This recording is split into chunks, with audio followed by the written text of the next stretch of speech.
Hello guys, welcome to TYJ world. 120 hertz का display, Poco X2, Realme X3, Realme X3 super zoom, इन तीनों में ही आपको मिल रहा है, लेकिन इनकी परफॉर्मेंस सेम डिस्प्ले होने के बाद भी काफ़ी डिफरेंट है। अगर हम यहाँ पे 120 हर्ट्ज, 90 हर्ट्ज, 144 हर्ट्ज के डिस्प्ले की बात करें पीसी या लैपटॉप में, तो पीसी या लैपटॉप में जैसे इन डिस्प्ले की बात आती है तो उसके साथ एक टर्म्स और ऐड हो जाता है, गेमिंग। यानी गेमिंग लैपटॉप या गेमिंग पीसी अगर आप लेते हैं तो डेफिनेटली आपको जो उसका डिस्प्ले मिलेगा, मॉनिटर मिलेगा, वो 144 हर्ट्ज का होगा या फिर 120 हर्ट्ज का होगा या इससे ज़्यादा हर्ट्ज का होगा। पीसी या लैपटॉप के लिए जब रिफ्रेश रेट मॉनिटर का बढ़ता है, स्क्रीन का बढ़ता है, तो वो स्पेशली गेमिंग के लिए होता है। लेकिन अगर हम यहाँ मोबाइल की बात करें तो मोबाइलों में ऐसा होता हुआ नजर नहीं आ रहा है। डेफिनेटली 120 हर्ट्ज का डिस्प्ले मिल रहा है, 90 हर्ट्ज का डिस्प्ले मिल रहा है। क्या ये गेमिंग के लिए मिल रहा है या फिर अदर टास्क के लिए मिल रहा है, या फिर एक तरह से आपको बेवकूफ बनाया जा रहा है? चलिए पता लगाते हैं। आज हम यहाँ पे 120 हर्ट्ज के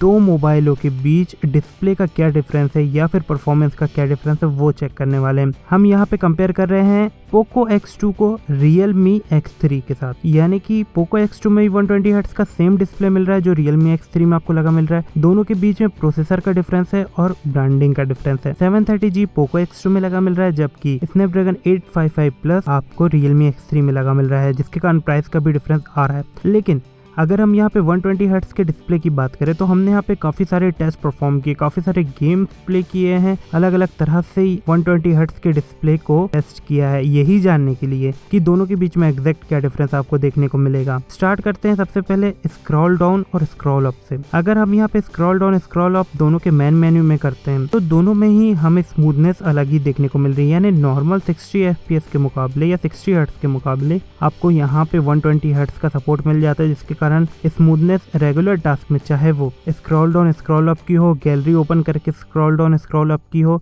या एनिमेशंस की हो, या फिर अगर हम यहाँ सेटिंग्स की भी बात करें, आप सेटिंग्स के अंदर जाके भी स्क्रॉल डाउन स्क्रॉल अप करेंगे तो भी आपको स्मूथनेस अलग ही समझ में आएगी। यानी हमने बहुत सारे टेस्ट परफॉर्म किए इस बेसिस पे, हमें यहाँ पे दोनों के बीच में डिफरेंस तो इतना नजर नहीं आया। दोनों ही 120 हर्ट्ज को अपने मेन मेन्यू या फिर स्क्रीन के नॉर्मल टास्क में सपोर्ट करते हुए नजर आए। अब बात करते हैं यहाँ पे हम कि दोनों का एल्गोरिदम कैसा वर्क करता हुआ नजर आए। सबसे पहले अगर हम पोको X2 की बात करें तो ये 120 हर्ट्ज पे कांस्टेंट रहता है, आप यूज करिए नहीं करिए इसका डिस्प्ले 120 हर्ट्ज पे रहेगा, स्क्रॉल करिए नहीं करिए। लेकिन अगर Realme की बात करें तो Realme का रिफ्रेश रेट 60 पहुंच जाता है अगर आप उसे यूज नहीं करते। जैसे ही आप स्क्रॉल डाउन स्क्रॉल अप करने लगते हैं या फिर मूवमेंट देते हैं, वापस वो 120 हर्ट्ज के आसपास पहुंच जाता है। तो ये पावर सेविंग के लिए किया गया एल्गोरिदम है जो Realme फॉलो कर रहा है। फिलहाल पोको X2 में हमें ये एल्गोरिदम फॉलो होता हुआ नजर नहीं आ रहा है। यानी पोको X2 का पावर कंजप्शन थोड़ा ज्यादा हो जाएगा इसी कारण, क्योंकि उसमें इस तरह का एल्गोरिदम वर्क नहीं कर रहा जो Realme X3 में कर रहा है। जैसे आप स्क्रॉल डाउन स्क्रॉल अप करेंगे या फिर 120 हर्ट्ज का डिस्प्ले ऑपरेट करने लगेंगे तो आपको वो दिखेगा। अगर आप स्टेबल है, मेन मेन्यू में है, कुछ नहीं कर रहे, तो 120 हर्ट्ज से वो सीधा 60 हर्ट्ज पे चला जाएगा। ये तो बात होगी मेन मेन्यू और सेटिंग्स की। इसके अलावा अगर हम यहाँ गेमिंग की बात करें तो गेमिंग में और पबजी की बात करें तो अगर आप ये सोच रहे हैं कि 120 हर्ट्ज का डिस्प्ले है, इवन अगर आपके पास फ्लैगशिप लेवल वाला मोबाइल क्यों ना हो, उसके बाद भी गेमिंग में खास तौर से पबजी में आपको सपोर्ट 120 हर्ट्ज का मिलेगा ही नहीं। उसका रीज़न ये है कि अभी जो ग्लोबल वर्जन पबजी का हम यूज़ करते हैं उसमें मैक्सिमम 60 FPS ही सपोर्ट है। बहुत ही जल्द 90 FPS भी आने वाला है, यानी 90 हर्ट्ज आपको रिफ्रेश रेट सपोर्ट मिल सकता है पबजी में बहुत ही जल्द, लेकिन उसका कोई कंफर्मेशन नहीं है। फिलहाल 60 हर्ट्ज का ही सपोर्ट मिल रहा है, 60 FPS मैक्सिमम जा सकता है। इसीलिए पबजी के लिए अगर आप 120 हर्ट्ज वाला मोबाइल लेते हैं और ये सोचते हैं कि वो बहुत अच्छा चलेगा, तो ऐसा नहीं है। डेफिनेटली टच रिस्पॉन्स आपको अच्छा मिलेगा, लेकिन रिफ्रेश रेट आपको 60 ही मिलेगा जैसा नॉर्मल मोबाइलों में मिलता है। इसलिए आप स्मूथ चलता हुआ आपको गेम दिखेगा उतना ही जितना अदर मोबाइलों में चल रहा होगा, उससे ज्यादा यहाँ पे स्मूथनेस नहीं दिखेगी, क्योंकि पबजी सपोर्ट ही नहीं करता 120 हर्ट्ज को। इसके साथ साथ यहाँ पे अदर गेम्स की बात करें तो हमने काफ़ी सारे गेम्स जो 120 FPS सपोर्ट करते हैं, 120 हर्ट्ज सपोर्ट करते हैं, उनको प्ले किया है। जैसे कि स्टार्ट करें सोनिक बूम से। अगर हम यहाँ सोनिक बूम की बात करें तो आप देख सकते हैं सोनिक बूम दोनों में ही स्मूथली प्ले हो रहा था। छोटा गेम है इसलिए पोको X2 भी इसे 120 हर्ट्ज में प्रॉपर ऑपरेट कर रहा था और सेम Realme X3 भी कर रहा था।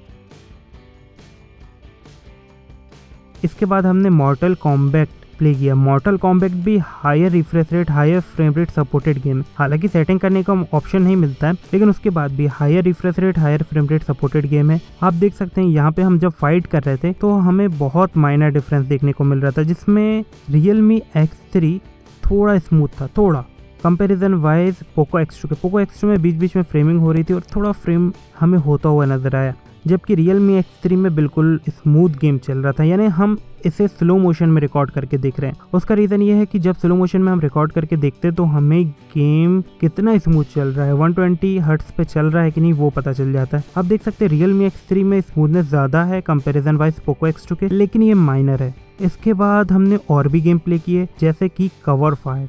अगर हम यहाँ पे कवर फायर की बात करें तो कवर फायर जब हम प्ले कर रहे थे तो उसकी ग्राफिक सेटिंग सबसे पहले हमने 120 FPS कर ली थी, यानी कि दोनों में ही 120 FPS ग्राफिक्स रख के हम गेम प्ले कर रहे थे। यहाँ पे हमें दोनों के बीच में काफी डिफरेंस देखने को मिला। कवर फायर बेसिकली एक बड़ा गेम है, तो डेफिनेटली आपको यहाँ पे ग्राफिक्स के बीच में, रेंडरिंग के बीच में डिफरेंस देखने को मिला। आप देख सकते हैं Realme X3 काफ़ी स्मूथली 120 FPS या 120 हर्ट्ज के साथ गेम को प्ले कर रहा है, इसलिए उसके जो इतने भी मूवमेंट है, चाहे फायरिंग हो, चाहे मेन ऑब्जेक्ट मूव करता हो या अपना व्यू चेंज करता हो, फ्रेम नहीं हो रहा है।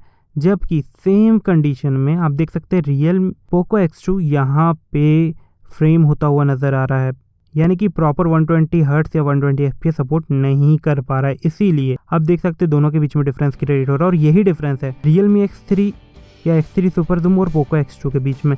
जब कुछ इस तरह के आप गेम प्ले करेंगे तो आपको Realme X3 में प्रॉपर सपोर्ट मिलेगा 120 हर्ट्ज का, यानी गेम अगर 120 हर्ट्ज सपोर्टेड है तो डेफिनेटली उसके लिए प्रोसेसर भी हैवी चाहिए। यही बात हमने प्रीवियस वीडियो में बोली थी, और यहाँ पे भी आप देख सकते हैं सेम डिस्प्ले होने के बाद भी प्रोसेसर के डिफरेंस के कारण Realme X3 में यही गेम ज़्यादा स्मूथ चल रहा है comparison wise Poco X। Same चीज़ अगर PUBG में अपडेट आती है, वो 90 हर्ट्ज या 120 हर्ट्ज सपोर्ट करता है, तो Realme X3 में 90 हर्ट्ज या 120 हर्ट्ज चलता हुआ आपको नज़र आ सकता है, लेकिन पोको X2 में ऐसा नहीं होगा। पोको X2 में मैक्सिमम ये 60 हर्ट्ज या 60 FPS तक ही सपोर्ट करेगा, और यही डिफरेंस है जो प्रोसेसर के कारण क्रिएट हो रहा है सेम डिस्प्ले होने के बाद भी। तो गाइज अब आप कमेंट करके अपनी ओपिनियन ज़रूर शेयर कीजिए। इसके अलावा अगर आपको वीडियो अच्छा लगा हो तो ज़रूर लाइक कीजिए, शेयर कीजिए, सब्सक्राइब कीजिए, and thank you for watching TYJ world.